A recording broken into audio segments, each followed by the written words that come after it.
All right, so uh, it looks like you're ready for some Pura Vida vibes in Costa Rica. Lucky you. Yeah, lucky you. Yeah. We've got your notes and that incredible letter from a fellow traveler. Mm-hmm. And honestly, it's making us want to book a flight ASAP. It really does have that effect. Right. The energy just drums off the page. So for this deep dive, we're looking at a personal letter Okay. full of vivid descriptions and then a separate explorer's notebook that's packed with facts. Mhm. We're talking ziplining through cloud forests, soaking in volcanic hot springs, all that good All stuff. the works. The works, yeah. Yeah. We'll walk through each location, but what we really want to do is help you understand what makes Costa Rica so special Right. and how that Pura Vida lifestyle actually plays out on a real trip. You want to know what it really means, not just the tourist version. Exactly. Yeah. Now, the letter starts in Monteverde Cloud Forest Reserve. Okay. Picture this. You're walking on those suspended bridges. The air is misty and cool, and you're completely surrounded by butterflies and the sounds of the rainforest. The letter writer actually points out how many different kinds of orchids there are. Wow. You've got pictures of some of those, right? Yeah. It's not just a pretty flower. Each one is part of this delicate ecosystem they're working so hard to protect. And speaking of delicate ecosystems, there's that encounter with the resplendent quetzal, Yeah. the one in that gorgeous picture you got. Uh-huh. Now, I know you're a bird enthusiast. Yes. This must be pretty exciting. Beyond its beauty. Yeah. The quetzal holds a ton of cultural weight in the region. Oh, really? It was sacred to the ancient Mayans, a symbol of freedom and knowledge. It's almost like encountering a living legend. No kidding. Yeah. Now the letter writer talks about ziplining through the cloud forest, Oh, wow. feeling the mist on your face, getting that incredible view of the canopy. That's gotta be a rush. I would be a little nervous, honestly. I think a little healthy fear is a good thing. Right. But the letter also talks about how sustainable these tours are. Good. They're designed to have minimal impact on the environment. Okay. You're getting the thrill, Right. but you're also supporting responsible tourism, which is a big part of what Costa Rica is all about. That's something I'm curious about. The notebook talks about how eco-conscious Costa Rica is. Right. Is that really the reality on the ground? That's a good question. Yeah. And it's something we should keep in mind as we go through this deep dive. Okay. Let's see what else we can learn from the travelers' experiences. Okay, next we're moving from the clouds to the heat Arenal Volcano. Right. The letter describes it as this imposing presence, but it's gone from active to peaceful. Wow. But you can still feel the energy. Okay. There's hiking. And then get this, you can relax in natural hot springs heated by the volcano itself. That's where the explorer's notebook comes in. Oh, okay. It mentions that Arenal was actually one of the most active volcanoes in the world, up until recently. So you're soaking in the afterglow of some serious geological power. Okay, that makes the hot springs even cooler. Yeah. But I'm also wondering, if it was so active, isn't it risky to be building all this stuff around it? Is that part of the Pura Vida thing, just accepting the risk?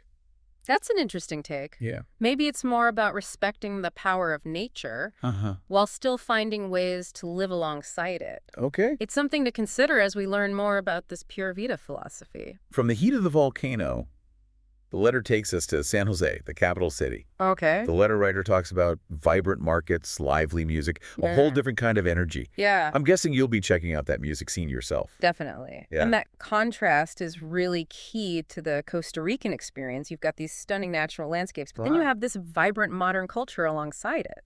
They specifically mention Mercado Central, this huge market with all kinds of exotic fruits and local food. There's talk of juicy pineapples, ripe mangoes, and wait for it, mamoncino.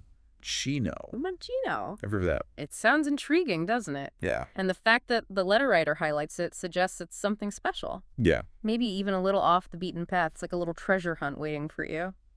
I love that. Okay, from the bustle of the city, the letter takes us to the Pacific coast. All right. Playa Manuel Antonio, golden sand turquoise waters. Beautiful. Imagine yourself there, soaking up the sun, listening to the waves. The letter describes snorkeling, swimming with colorful fish, sea turtles, even spotting some dolphins. Wow. It's like stepping into a National Geographic documentary. And remember that picture of the capuchin monkeys? Yeah. Apparently they were having a blast in Manuel Antonio National Park, adding to the whole tropical paradise vibe. You got to wonder, do they ever get tired of that view? Maybe not, but those monkeys are known to be pretty mischievous. Yeah. I bet they find ways to keep things interesting. All right, hold on tight because the letter takes an unexpected turn. Okay. Apparently, our traveler met a local pilot named Miguel Okay. who whisked them away on a seaplane to the Osta Peninsula. Talk about spontaneous adventure. Yeah. That right there is Pura Vida. Right. Seizing the moment, embracing the unexpected. Yeah. It seems like Miguel might be a kindred spirit. They landed in Corcovado National Park, this untouched jungle. Wow. Teeming with wildlife, the letter talks about the sounds of the rainforest crocodiles basking in the sun-hidden waterfalls. And, of course, the iconic three-toed sloth. Right. And the letter writer actually challenges a common misconception. Oh. They point out that while sloths are slow, they're not lazy. Right. They're perfectly adapted to their environment. Yeah. And they play a vital role in the ecosystem. It's a reminder that there's often more to things than meets the eye. Yeah. Pura Vida seems to be about appreciating the deeper, the interconnectedness of it all. And speaking of deeper meaning, the letter wraps up with this incredible description of bioluminescent waters. In Golfo Dolce, tiny organisms lighting up the water at night. Wow. Apparently, it's like swimming in a galaxy of stars. This part really struck me. The letter writer talks about how this natural phenomenon Yeah. highlights the interconnectedness of all living things. Mm. It's a reminder that we're all part of something much bigger than ourselves. Okay, so we've got this amazing letter full of adventure, breathtaking scenery, and these little nuggets of wisdom about Pura Vida. Yeah. But there's a whole other layer to uncover that Explorer's Notebook with Yeah. all the facts. Let's dive into that next. You ready? Absolutely. I'm curious to see how those facts connect to the personal experience and how it all ties back to this Pura Vida concept. Yeah, me too. All right, let's crack open this Explorer's Notebook and see what treasures we can unearth. I'm ready. I'm especially curious about this whole Pura Vida thing. Okay. Is it just a catchy phrase or is there real depth to it? Well, the notebook actually starts with a quote that I think gets to the heart of it. It says, Pura Vida is not just about saying hello, it's about embracing a life filled with gratitude, simplicity, and connection to nature. Wow, that's beautiful, but it's also pretty broad. How does that actually translate to daily life or even a traveler's experience? Right, it can't just be a saying. The notebook goes on to explain that one way this manifests is in Costa Rica's lack of a standing army. They abolished it back in 1948 and chose to invest in education and environmental protection instead. That's a bold move. I mean, Yeah. most countries prioritize defense. So what's the impact of that decision? How does it actually affect the vibe of the country? Well, think about it. Instead of military spending, they're putting resources into things like schools and national parks. Okay. The notebook mentions that Costa Rica has one of the highest literacy rates in Latin America, and that over 25% of their land is protected in national parks and reserves. Okay, that's impressive. So it's not just talk. They're actually putting their money where their mouth is when it comes to education and the environment. Exactly. And that commitment creates a sense of peace and stability, which is a big part of what draws people to Costa Rica. You can feel it in the air. It's a place where you can relax, reconnect with nature, and feel safe exploring. I'm starting to see how this all ties together, but the notebook also mentions this Happy Planet Index thing. What's that all about? Ah, yes. The Happy Planet Index measures well-being and sustainability, and guess what? Costa Rica consistently ranks near the top. No surprise there. But what makes them so happy is just all those beautiful beaches and rainforests. Well, those certainly help, but it's more than just pretty scenery. The Happy Planet Index takes into account things like life expectancy, social support, and ecological footprint. Yeah. Costa Rica scores high in all of these areas. So it's about living a balanced and sustainable life in harmony with nature and each other. Exactly, and that's what makes this so relevant to your trip. You're not just going to see amazing things. You're going to experience a different way of life, one that prioritizes happiness and well-being. I love it. Okay, let's get back to some of the specifics from the letter. I'm dying to know more about those volcanoes. The notebook must have some cool facts about them. It does. You know how the letter mentioned that Arenal was one of the most active volcanoes in the world? Well, the notebook says that Costa Rica actually has over 200 identifiable volcanic formations, and 7 of those are considered active.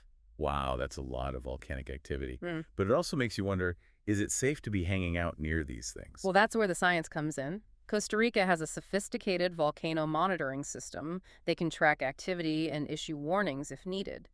So while there's always an element of risk when you're dealing with nature, they're taking precautions to keep people safe. Okay, that's good to know. But it still seems like there's an element of accepting the power of nature and learning to live with it. Absolutely. And I think that goes back to the Pura Vida philosophy. It's about respecting the forces of nature, even the ones that might seem a little scary. It's about understanding that we're not in control, and that's okay. Right. It's about finding a way to coexist with the natural world and maybe even learn from its rhythms and cycles. Now, we can't talk about Costa Rica without mentioning those sloths. They're practically a national icon. They are, and the notebook sheds some light on why they're so special. Did you know that Costa Rica is home to 6 different species of sloths, including the three-toed sloth that our traveler saw in Corcovado? That's incredible. Yeah. I always thought there was just one. What's the difference between the three-toed and the two-toed? Well, the obvious difference is the number of claws on their front feet, but there are other distinctions too. Two-toed sloths are a bit larger and tend to be more active at night, while three-toed sloths are more diurnal, meaning they're awake during the day. So when our traveler was watching that three-toed sloth slowly making its way through the canopy, they were witnessing a creature that's perfectly adapted to its environment and perfectly content with its slow pace of life. Exactly, and there's a lesson in that for us, isn't there? Absolutely. In a world that's constantly telling us to go faster, do more, be more fast, the sloth reminds us that there's beauty in slowness, in taking our time, and in just being present in the moment. It's like the sloth is the embodiment of Pura Vida, slow, deliberate, and perfectly in tune with its surroundings. Okay, before we move on, I have to ask about this memoncino fruit that the letter writer mentions.